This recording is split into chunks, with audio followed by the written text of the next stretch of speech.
Dynastic wealth learns quickest in the years when markets are least forgiving. In the ruins of panics, depressions, and wars, families that endure do so because the money is not simply money. It is a map of control, layered through entities that do not panic, through boards that do not age, through voting rights that can outlive their owners. The lesson, learned again and again, is that capital must sit behind walls that look like public purpose and national loyalty, that pay dividends into science, culture, and hospitals, and that quietly return influence to the same surnames. The structures that matter most in a crisis are not the glamorous operating companies that fill the headlines, but the foundations, partnerships, investment trusts, and dual-class shares that hold the pen when losses are assigned, directors are seated, and futures are chosen. The craft is to make the fortress invisible until it is tested, and then to show that it was never about a single firm or single asset, but about a permanent seat where votes are counted and risk is managed as a family art. One of the early American dynasties to understand the difference between a bank and an institution was the circle around Jacob Henry Schiff at Kuhn, Loeb and Company. Schiff did not build a mere balance sheet. He cultivated a web of obligations that crossed from railroads to civic boards to the architecture of communal life.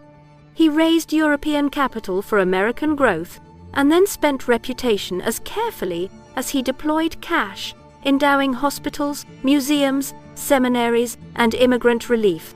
In doing so, he converted a merchant bank's prominence into a distributed presence that could not be liquidated in a single season. His gifts to Montefiore Hospital, the Henry Street Settlement, and the Jewish Theological Seminary were not diversions from finance, but reinforcements of it, embedding the family name within boards and patronage systems that survived the firm's cycles and, later, its absorption into another house. The record of Schiff's philanthropy shows the method plainly. Institutions receive capital and legitimacy, and the family receives a form of durable authority that outlasts partners and market fashions. This is how a banking partnership becomes a civic fact, and why descendants could remain embedded even after the old firm merged away. The firm itself would eventually vanish into a larger combination, but the family's imprint flowed through related houses and cultural anchors. Felix Warburg, a leading partner after Schiff, left a different kind of fortress when his Fifth Avenue mansion became the Jewish Museum, a conversion that placed a private symbol into the city's permanent patrimony. That gesture was more than taste, it was strategy. A museum's board is as consequential as any corporate slate, and a collection is a long-duration asset whose narrative can be curated through exhibitions, donors, and scholarly work. In an American century that rewarded visible public spirit and penalized the brash excesses of finance, the Warburg legacy demonstrates how elite families route prestige through cultural institutions that are recession-proof by charter.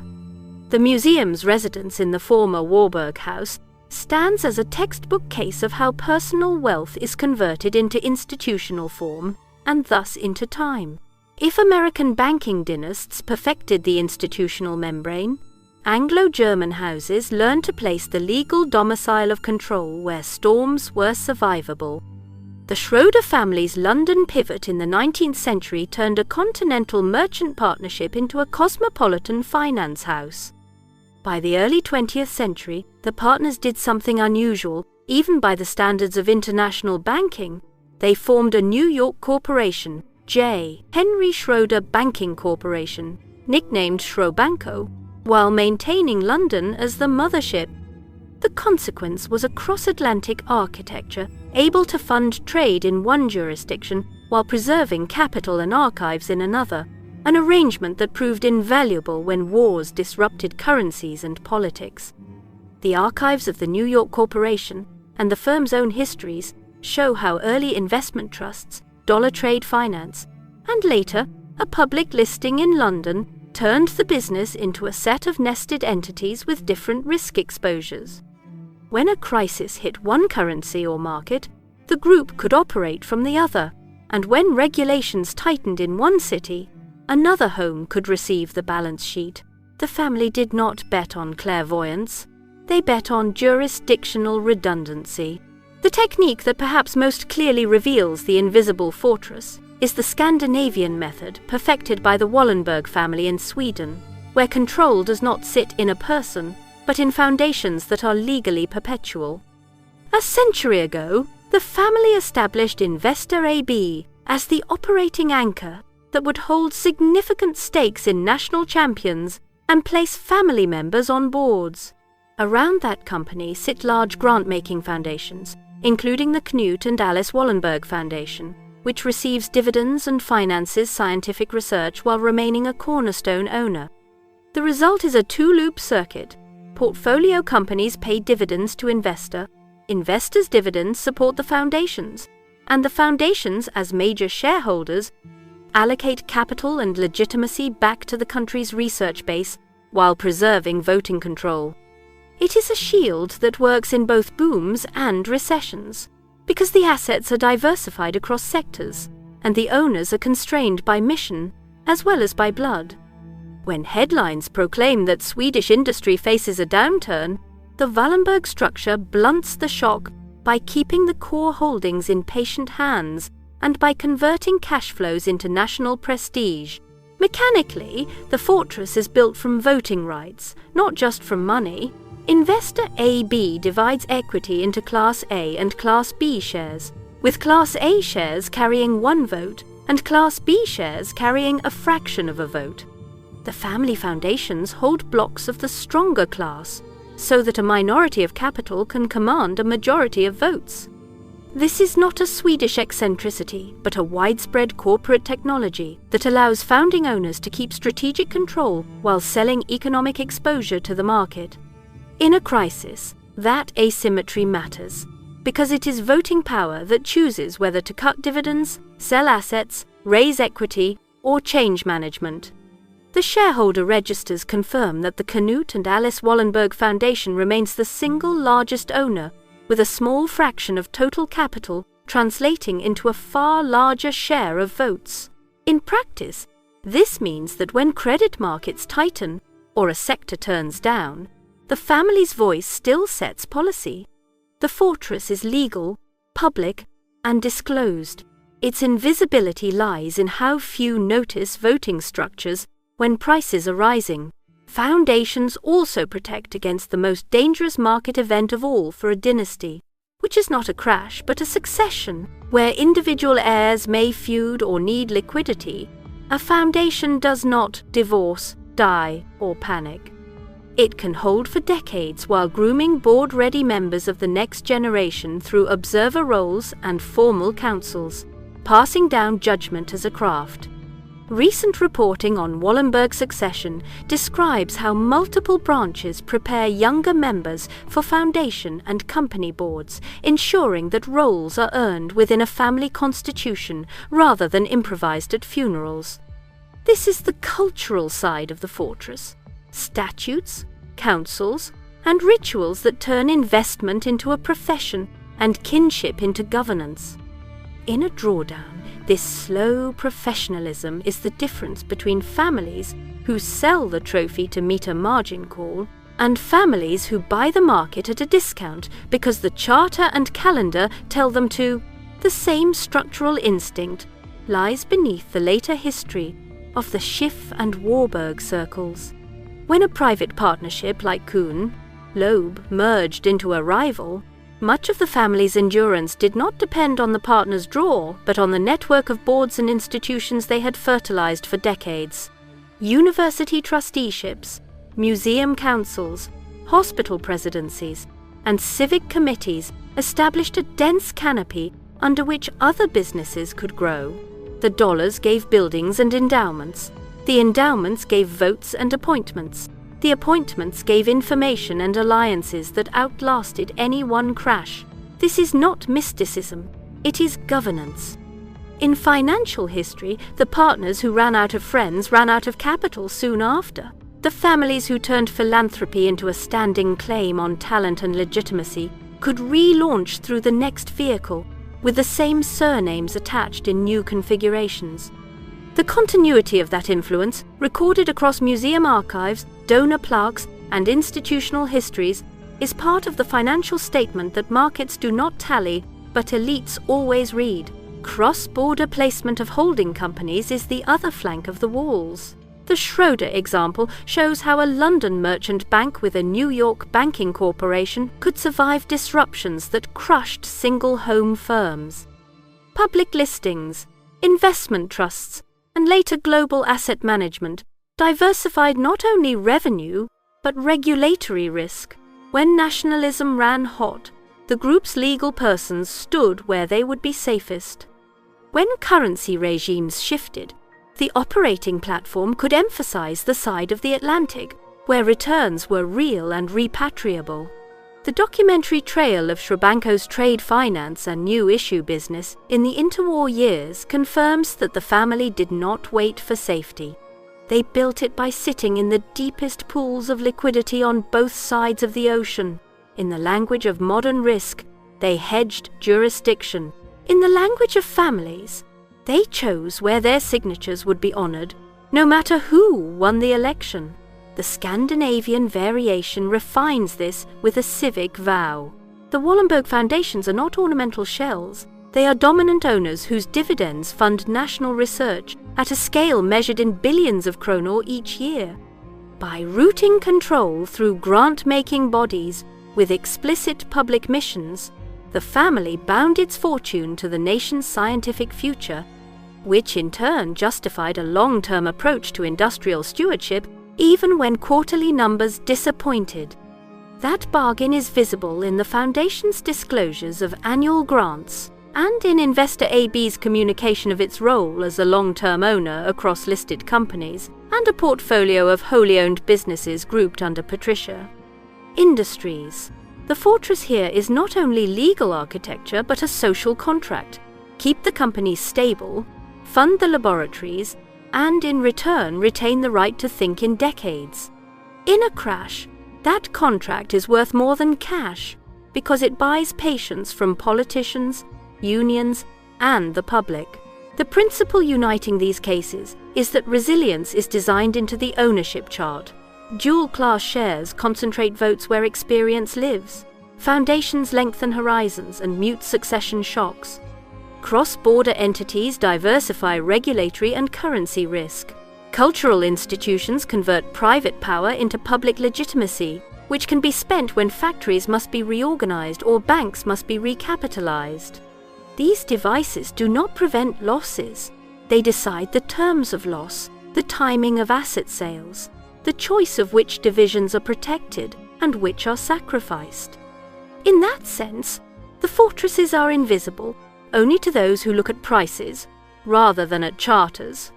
Through the 19th and 20th centuries, families like the Schiffs, Warburgs, Schroders, and Wallenbergs wrote their names into the constitutions of companies and foundations, and then let those constitutions carry the names forward through wars, inflations, and depressions.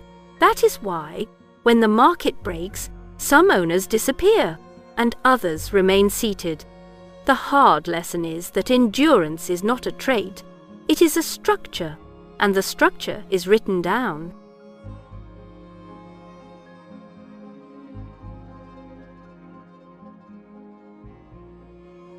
The masters of political weather.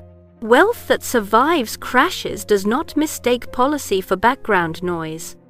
It treats law as a moving front, regulation as climate, and elections as changes in barometric pressure that can be sensed and sometimes steered.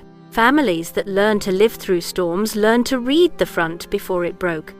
They seated trusted attorneys on advisory councils, pressed their arguments through industry bodies, funded laboratories whose breakthroughs shaped procurement and safety rules, and owned newspapers that framed what counted as realism. They understood that when rules change, valuations change with them. In that sense, political access works like insurance. It cannot stop the hurricane, but it can determine how the building code is written, where the levies are placed, which claims are paid first, and who is allowed to rebuild. In the American century, the DuPonts made a science of moving with the state rather than against it.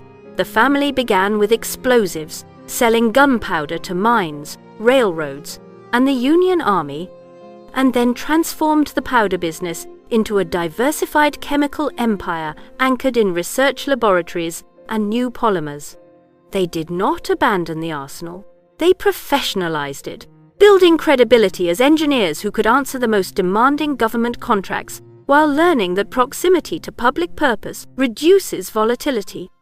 During the war, the company was recruited to design and build critical plutonium facilities, including the vast works that fed the first nuclear weapons program, and its executives insisted on a symbolic fee to avoid the optics of profiteering.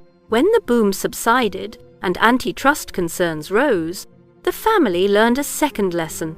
Influence is not immunity.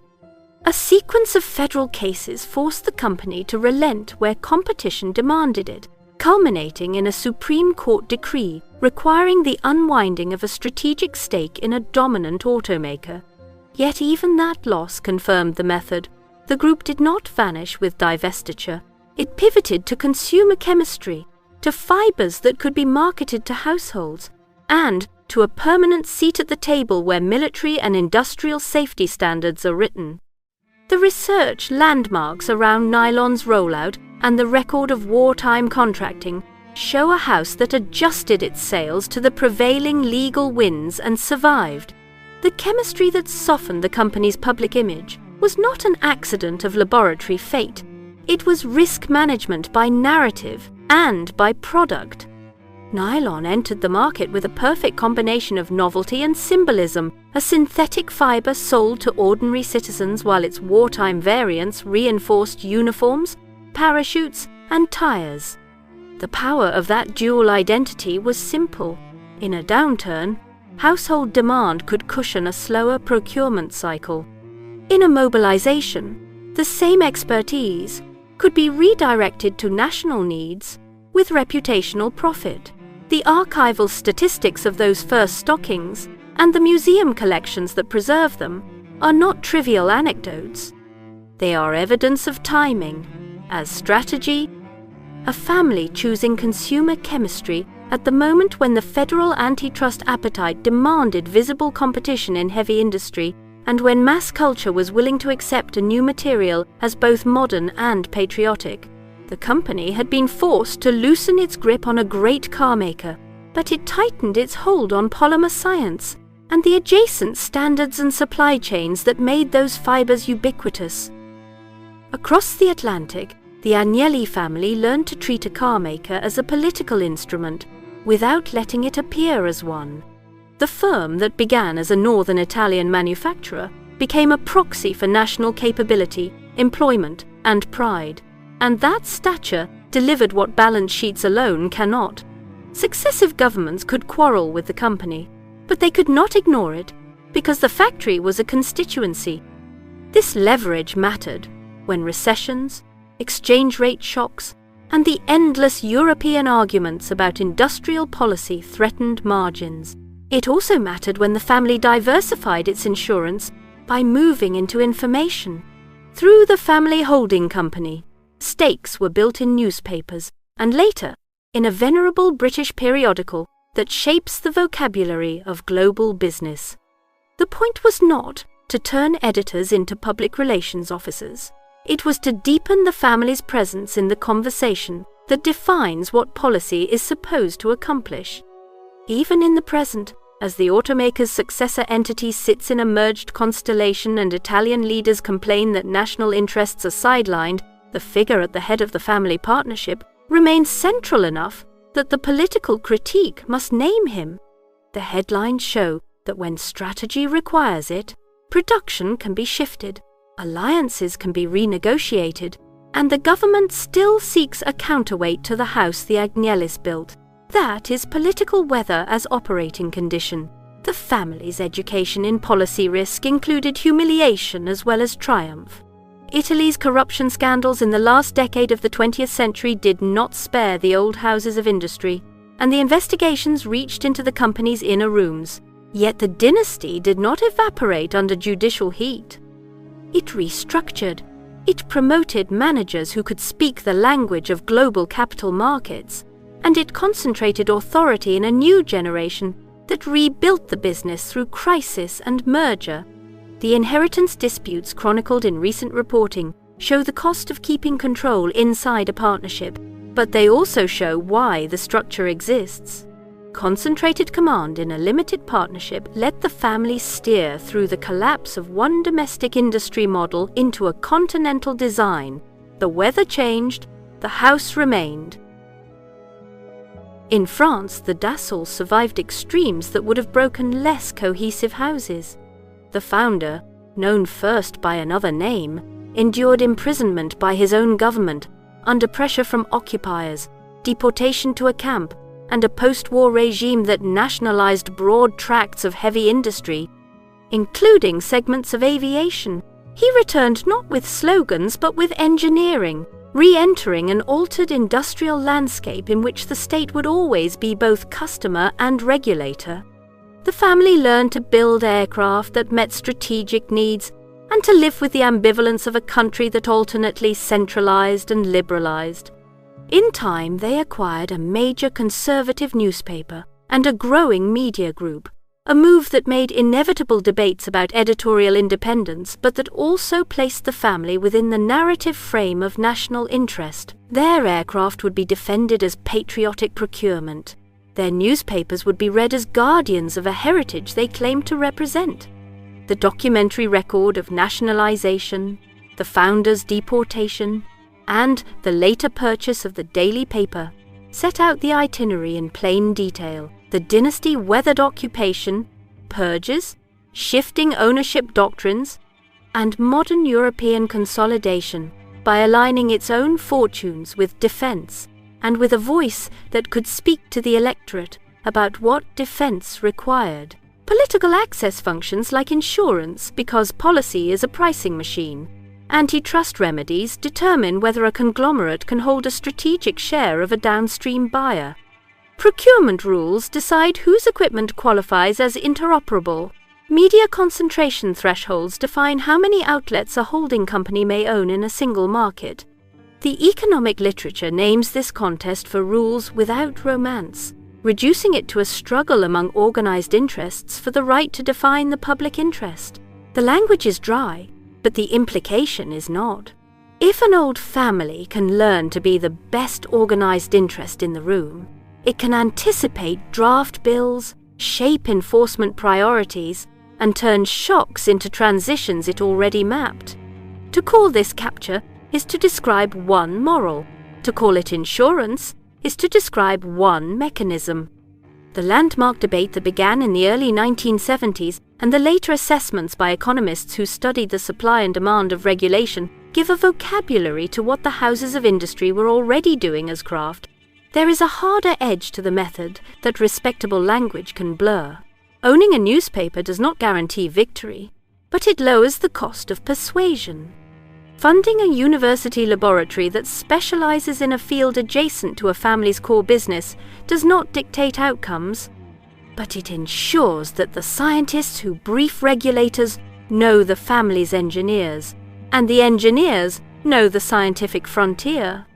Serving on the boards of hospitals and museums does not repeal a competition case, but it teaches a family how government thinks about legitimacy and how coalitions are built in a city that rights permits.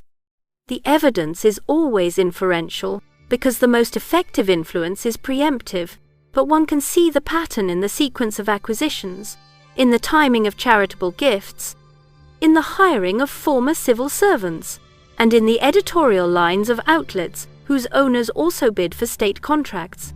That is not a conspiracy. That is a settlement between elites and the state about who is competent to guard the nation's productive core and how they should be spoken about in public. The French debates over media ownership by industrial houses and the Italian fights over the automaker's identity after a cross-border merger are only the recent chapters of a long book. Insurance is only useful if the storm eventually passes and the policyholder is still in business to file the claim. The DuPont story shows the cost of ignoring the temperature of the time and the benefit of adapting quickly once judgment is rendered. Divestiture of the stake in a crucial customer was not only a defeat, it was a freedom to build something else under rules the court would tolerate. The cases that record that decision are specific, technical, and thick with expert testimony. They are also a reminder that the families who last are the ones who accept that the sovereign writes the last line and then learn to write the next chapter inside it. When the decree arrived, the company leaned harder into research and the consumer market, and it preserved its standing with the state by anchoring the most sensitive projects in national security. The corporation's continuity through that pivot is what resilience looks like when translated into filings, plants, and patents. In Italy, survival required a kind of civics lesson in which an industrial house remembered that a great factory is a negotiable instrument written on a nation. When recession and scandal emptied accounts of indulgence, the family redefined itself as a steward that could rescue an American brand, and later assemble a transcontinental alliance that changed the political arithmetic at home. That repositioning did not end the quarrels. It did, however, secure a place for the family in the only conversation that matters for a firm, tied to employment and innovation. Whether the country can afford to lose the plant and the skills if the owners are driven out. That is political weather management, and the news cycles that document it are not distractions. They are the ledger of how power bargains are priced in real time. The lesson that emerges from these cases is austere. In democratic capitalism, the ballot counts, the bench rules, and the budget allocates. But the drafting of the rules is often done by those who will live inside them longest. Old families do not win every lawsuit, and do not call every minister. They do something quieter. They align their balance sheets with national narratives that are hard to oppose in public, and they build communication channels that teach the public why those narratives are necessary. When the market breaks, that alignment does not erase losses. It buys time. It buys hearings.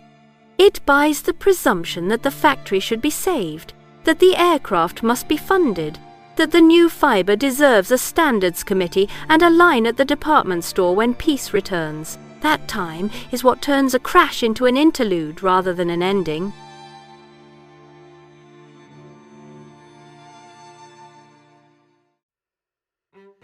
The cult of continuity. Endurance is not a temperament. It is a curriculum taught inside families that intend to measure their lives in centuries. The curriculum begins with an origin story that is repeated until it behaves like law. It continues with archives that remember more than any heir can recall. It sets marriage as strategy, education as apprenticeship, and property as a covenant that cannot be broken for convenience. The external world reads such choices as taste, but inside the houses they are rules. When shocks arrive, these rules operate like an internal market discipline, telling the family which assets can never be sold, which alliances must be renewed, which younger members have earned judgment, and which impulses are disqualifying. The language is soft, the outcomes are hard. Families that learn continuity do not escape history. They pre-commit to a version of it that can withstand panic without losing shape. Among the European houses, the cadet branches of the Rothschilds in Vienna and Paris offer a precise view of how continuity is engineered. The method is visible first in paper. The family tended its own memory as a living instrument, building an archive that records the decisions, letters, loans, and obligations that stitched separate city houses into a single operating culture. The record is not decorative. It is a manual that teaches new partners what the old partners knew, an internal jurisprudence that reduces the cost of succession. The archive today maintains the genealogies that tie the lines back to their founder and guards the symbols that trained generations to think of themselves as parts of one organism. Even the motto reads like a rule book, 3 words that compress a code into a daily reminder of unity, integrity, and industriousness, repeated in the imagery of 5 arrows bound together. The symbols were not the wealth, They were the clasp that kept the pieces from falling apart when countries changed, currencies failed, and banks were forced into mergers that could have ended a looser clan. Continuity was also marital policy. In the 19th century, the family guarded capital, information, and trust by encouraging cousin marriages that kept voting control and confidence inside the network of 5 houses. This was not romance written backward into myth, it was governance. Specific alliances can be traced in the archive from Frankfurt to Paris and from London to Vienna, with first cousins forming households that yoked branches together and reaffirmed the rule that the bank was larger than any city. The modern eye may balk, and scholars have contested the uniqueness of the practice, but the documentary trail is clear enough to show how often this pattern was chosen at decisive moments. The result was a dense web of kinship that stabilized decision-making across borders, made mentorship intimate, and shortened the distance between training and trust. By the time the 20th century turned darker, that web had already taught the younger men and women how to move between languages and capitals without losing the family's cadence. Vienna tests any theory of endurance.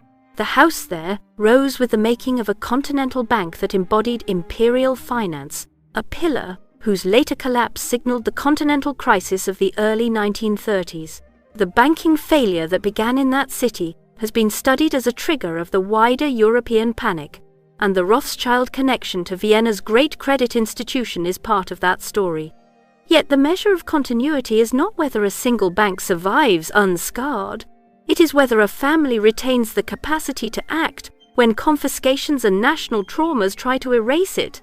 The story written in the records after the annexation shows forced administration, the winding down of a family firm, the dispersal of papers, and, decades later, the slow return of surviving archives that allow the family and scholars to stitch the narrative back together. The bank did not outlive the regime that unmade it, but the family's memory did, and the habit of writing everything down ensured that later generations could reckon with loss without losing continuity of identity. That reckoning is the hidden engine of resilience, because it teaches an heir how to accept market defeat without letting it become a story of personal disappearance. Continuity is not only a matter of paper and marriage, it is a pedagogy. In the Rothschild world, the young were not trained for wealth as performance. They were trained for wealth as administration.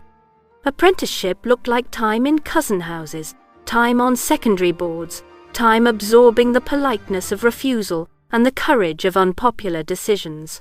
The effect is psychological. An heir learns that the work is not to prove brilliance, but to preserve coherence. That temperament matters when a crash presses the nervous system to liquidate symbols for the comfort of cash. A pupil trained in continuity does not sell the wine estate that gives the family a fixed address in the countryside of memory, or the archives that hold proof of what the family once did for a nation, or the urban house that functions as a court of diplomacy. These are not merely nostalgic assets. They are instruments of endurance, because they draw people to the family even when the numbers look thinner than before.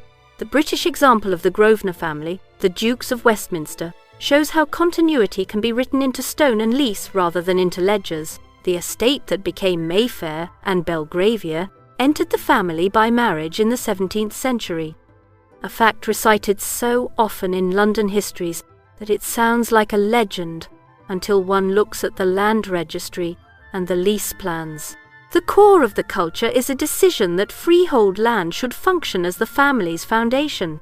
Houses and shops rise and fall on long leases, fashions turn, tenants rotate, asset managers come and go, and still the freehold remains in the same hands. The effect is to push the time horizon beyond any single cycle, and to turn booms and busts into weather that can be waited out. This is not a ritual refusal to transact. The estate has always managed and developed, but it treats the base as a trust to be stewarded rather than a position to be traded. That stance is not sentiment. It is a way to transform volatility into patience, because rent under a long lease keeps paying when credit markets are too tight to finance development on tolerable terms. In recent years, the family has demonstrated how the code adapts without breaking. Even while London office values fell and international bets disappointed, the estate retained its central management role and adjusted the portfolio with strategic partnerships that brought in patient capital without surrendering control. A sale of a minority stake in the Mayfair buildings to a sovereign investor created a joint venture that kept the family as manager of the streets that bear its name, while releasing capital for the next decade of city-making. The company's reports and the financial press also show a willingness to rethink leasing models in a world of hybrid work, while holding to the first principle that the land itself is the family's anchor. Continuity here is the habit of acting as a city's custodian in public while behaving as a disciplined owner in private, measuring decisions in decades and refusing the adrenaline that ruins judgment in recessions. The internal governance that makes this possible is specific. The estate is administered through trustee structures and boards that separate stewardship from impulse and bind family members to processes that outlast any one duke. The language of the governing documents is dry, but it builds culture. Senior executives sit alongside trustees, and the estate is reported and audited like a corporation even as it remembers that it is a house. This hybrid of private constitution and public accountability is the instrument that prevents continuity from degenerating into inertia. It ensures that when a new generation inherits, the rules do not have to be invented at the speed of grief, and that when a crisis arrives, it can be met by people who already know how to read a block, a street, and a city. The Hambros supply another version of continuity, built from a different material. The family came out of Denmark and wrote its name into the City of London, building a bank that specialized in moving capital between Britain and Scandinavia. The bank's identity was intentionally hybrid, and its partnership with Northern Finance extended beyond credit into ownership, culminating in a merger with a British institution founded by Scandinavian bankers. The result was a platform that could speak several financial languages at once and could operate inside different political weather systems without losing its sense of who it was. The strategy was not to hide a nationality. It was to make national identity a portfolio. As the bank grew and then confronted the modern pressures that reshaped merchant houses, the family did not pretend that the original form must be immortal. The core business was eventually sold to a French group, and the family name persisted in new vehicles, in asset management and private banking. Continuity here was not a sentimental attachment to a charter. It was the capacity to let the corporate shell change while carrying forward the relationships, the reputation, and the craft of cross-border finance that made the name valuable in the first place. This is a colder kind of resilience, one that accepts that institutions can end without families ending, and that brand can relocate while memory remains intact. The financial press and business histories track the transactions, but the deeper fact is cultural. The heirs were taught that identity resided less in a place than in a practice. Education is the binding agent in all three cases. In houses like these, education does not mean decoration, it means transmission. The child who will inherit is taught to read documents before balance sheets, to study urban history before yield, to learn how a charter can lengthen time. They are placed in rooms where the older generation rehearses decisions slowly, so that the rhythm becomes familiar and crisis does not disrupt cadence. They are given long problems. How do you renew a block without destroying its culture? How do you fund research at a scale that earns deference without becoming a political advertisement? How do you ask a cousin to hold his shares when selling would gratify a grievance? These are not classroom questions. They are the daily work of continuity, and they are answered by habits formed before the storm. Marriage remains part of the pedagogy, but not because the 19th century template can be repeated without controversy or cost. The modern variation is softer and more cosmopolitan. It emphasizes shared vocation over shared blood, choosing partners who can live inside the family's time horizon and who recognize that privacy, patience, and the care of names are non-negotiable. The 19th century archive shows how aggressively the old houses once enforced endogamy to preserve cohesion. The present shows the same motive executed by other means, with educational and professional affinity replacing strict kinship as the guarantor of trust. The constant is the view that marriage is not only intimacy but governance, that spouses are stewards of reputation, and that families who forget this expose themselves to a volatility that cannot be hedged by derivatives or joint ventures. Continuity should not be confused with inertia, and culture should not be mistaken for nostalgia. The Rothschild example shows a family that loses a house in Vienna, yet keeps its memory and returns its papers to order. The Grosvenor example shows a house that can sell a stake to a sovereign partner, yet retain its grip on the streets that anchor its identity. The Hambros show that even a bank can be sold without the name losing its meaning. Each case illustrates the real mechanism beneath the atmosphere. Archives train judgment. Marriage protects concentration. Governance converts temperament into process. Land and journals carry stories through recessions when balance sheets look worse and the temptation to liquidate meaning is strongest. The point is not that these families feel less than others, it is that they decide in calmer rooms because their rules are older than the crisis. Continuity is finally psychological. It teaches a human being how to belong to something that began before them and will continue after them without their permission. That knowledge shapes risk. A person who understands themselves as a chapter rather than as the author has less need to make a mark and more patience to make a decision.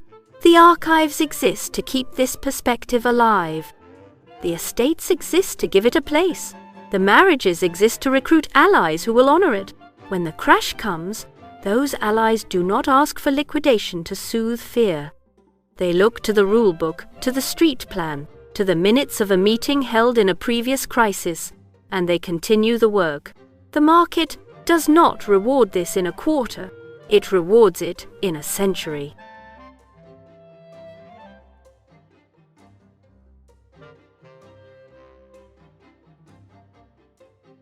The new old money. The pattern did not end with telegrams, foundations, and double classes of stock. It learned new languages. In the modern market, the heirs of quiet empires rehearse the same choreography through private equity partnerships, tax-aware holding companies, philanthropic theatres that double as reputation insurance, and a disciplined use of communications that turns scandal into a narrative of contrition, competence, and continuity. They diversify the family's exposure across businesses that breathe on different cycles. They put operating control and voting control in different rooms. They stabilize cash flow with assets that sell necessity rather than novelty. They recruit law and policy as predictable backdrops rather than surprises. And they frame their visibility so that most of what matters happens off stage, in boards and committees, whose names are not household words. The architecture is familiar. The materials are updated. The Pritzker story maps the transition cleanly from mid-century conglomerate building to 21st century portfolio governance. A generation ago, the family's private industrial federation, Marmon, was the ballast few outsiders fully grasped. A web of more than 100 component businesses whose cash generation was steady and whose operating diversity made the family's fortune less sensitive to any one sector. When the partners chose to crystallize value while maintaining the family's broader platform, they executed a two-step sale to Berkshire Hathaway, first selling a majority for several billions of dollars, and then agreeing to sell the remainder over several years at prices indexed to future earnings. The public record shows how the first tranche closed in early 2008, with the balance scheduled by formula, a modern expression of the old instinct to make the timetable work for the family rather than against it. The crown jewel that the public recognizes is a hotel company born from a single motel near an airport, acquired in the late 1950s and expanded until it stood as one of the world's large hospitality systems. That operating brand carries the family name into a visible marketplace, but the structure that matters sits behind it in trusts, partnerships, and investment vehicles built to survive succession. The corporate history the company publishes is straightforward. A purchase in the year when commercial air travel was beginning to dominate business life, a rapid expansion across American hubs, and then a global footprint.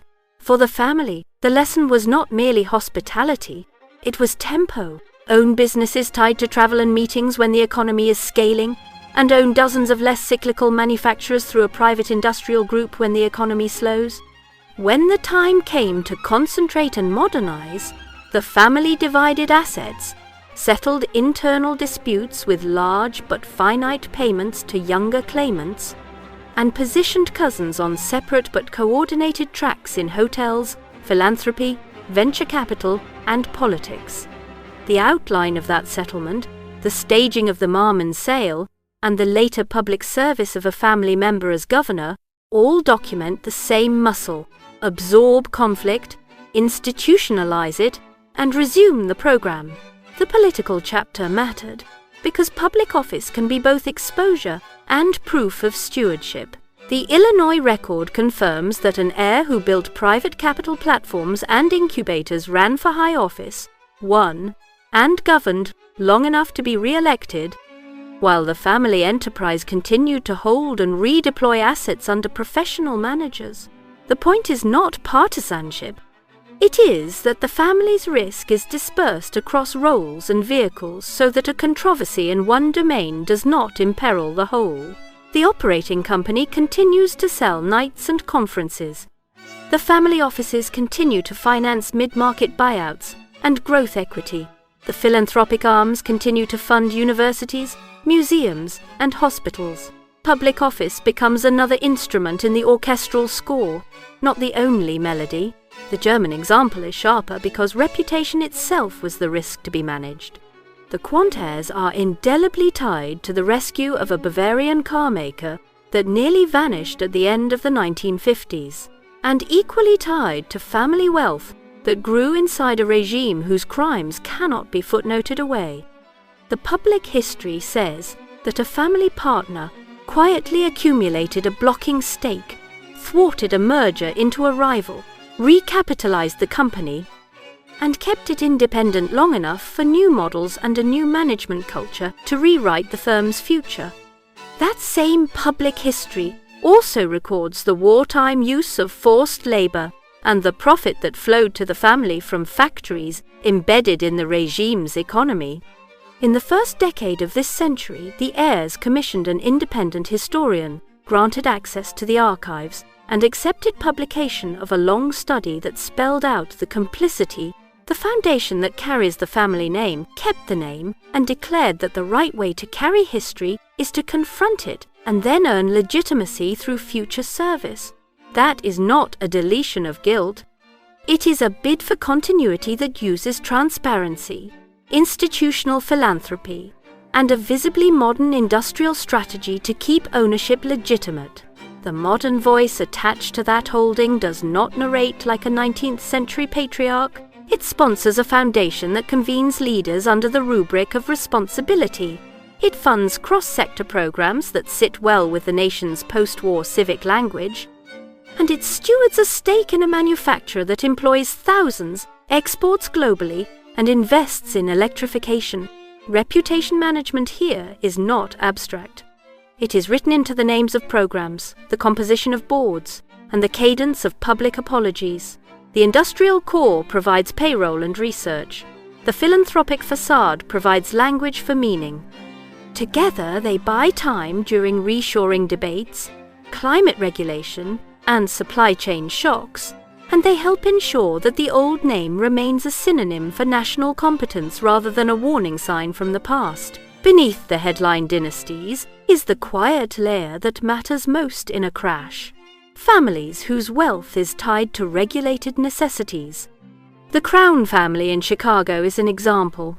with a long relationship to a defense manufacturer that supplies systems the state must continue to purchase in every cycle. The family story is almost deliberately unglamorous.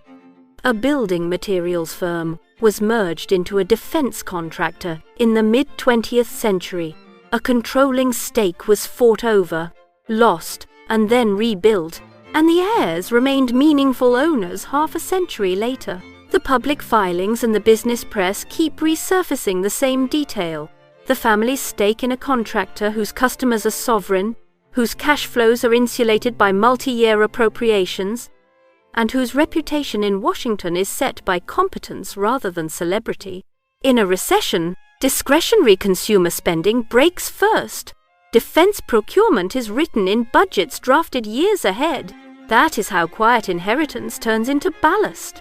Agriculture supplies an equally understated version of the same principle. The Simplot family turned potatoes, processing, land, and fertilizer into a private company that sells into the most predictable of markets, with customer relationships that include the largest fast food buyers in the world. The business is unadorned, heavy on logistics, and sprawling across regions and currencies. It throws off cash in good years and enough cash in bad years to keep the enterprise intact. It owns dirt, plants, and contracts. It occupies a space that inflation can bruise but not erase, because people keep eating and restaurants keep ordering the products they have standardized around. In down cycles, a balance sheet built on land, water rights, and long supply agreements is a better pillow than a portfolio of speculative ventures. The facts are not mysterious. They are precisely what the company tells the public: private, multi-country, agricultural, and food processing, with a long history of supplying a single customer that defines the category.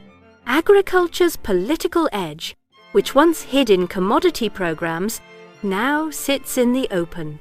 The Florida sugar barons, whose wealth is planted in cane and refineries, demonstrate how a family can turn a crop into regulatory armor.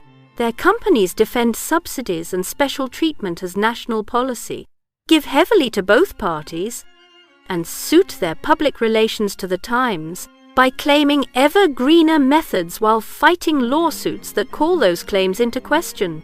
This is not a morality tale. It is a mechanism. A commodity with enough political friends becomes less cyclical than the weather suggests. When the next downturn arrives, price supports and trade barriers do not prevent losses, but they smooth them. And smoothing is what lets families keep payrolls and properties intact until the cycle turns. The reporting on their influence and the litigation around their environmental messaging are reminders that reputation management now includes climate claims, and that those claims are read by courts as well as consumers. Defense, agriculture, and industrial infrastructure converge in the most discreet of the modern houses, the family that builds what governments require. A private engineering and construction firm controlled by descendants who shun publicity has kept its place for more than a century by bidding on projects that define national capacity, from bases and depots to energy terminals and rails. The business is cyclical in its pipeline, but anti-cyclical in its customers. When private investment freezes, governments often expand public works. When foreign projects slow, domestic infrastructure programs return. The firm's own materials and the careful profiles written about it sketch the same portrait every few years. Low visibility, deep competence, long relationships with agencies that pay on time, and the habit of leaving the stage to its project. In a panic, this is the kind of cash flow a dynasty wants near the center of its web. What joins the Pritzkers and Quants to these quieter houses is not a mystery of psychology. It is a learning curve. Modern inheritors practice the old moves with new instruments. Private equity platforms replace 19th century partnerships but serve the same function of concentrating strategy in the hands of a few disciplined cousins. Philanthropy is still a fortress wall, now articulated through programmatic foundations that talk about inclusion, innovation, and the climate, all while stabilizing legitimacy in the cities where the families make their decisions. Reputation management is not an accessory. It is a budget line, delivered through endowed chairs, civic boards, and the occasional commissioned history that permits uncomfortable facts to be named once and then held by an institution with the family's name over the door. The crash will come. What will matter is whether votes, boards, and bonds are arranged so that the family decides which assets are sold, which are held, and how the story is told. The present is filled with distracting noise about disruption, but the dynastic signal is unchanged. Own the kinds of companies whose customers cannot stop buying without admitting national failure.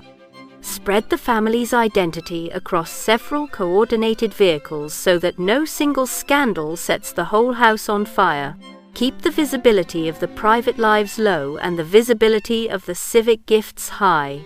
When trouble comes, be the contractor that finishes a base on time, the refiner that keeps sugar on shelves, the hotel group that can flex fixed costs without breaking, the industrial group whose stage sale funds a decade of reinvestment under calmer terms. The past 3 chapters showed how the fortresses were designed, how storms were read and sometimes shaped, and how culture kept the rooms quiet. The present simply confirms that the next crash will not destroy the elites. It will test the rehearsal. And the families who have practiced longest will once again emerge seated, counting votes in entities designed to outlive their owners.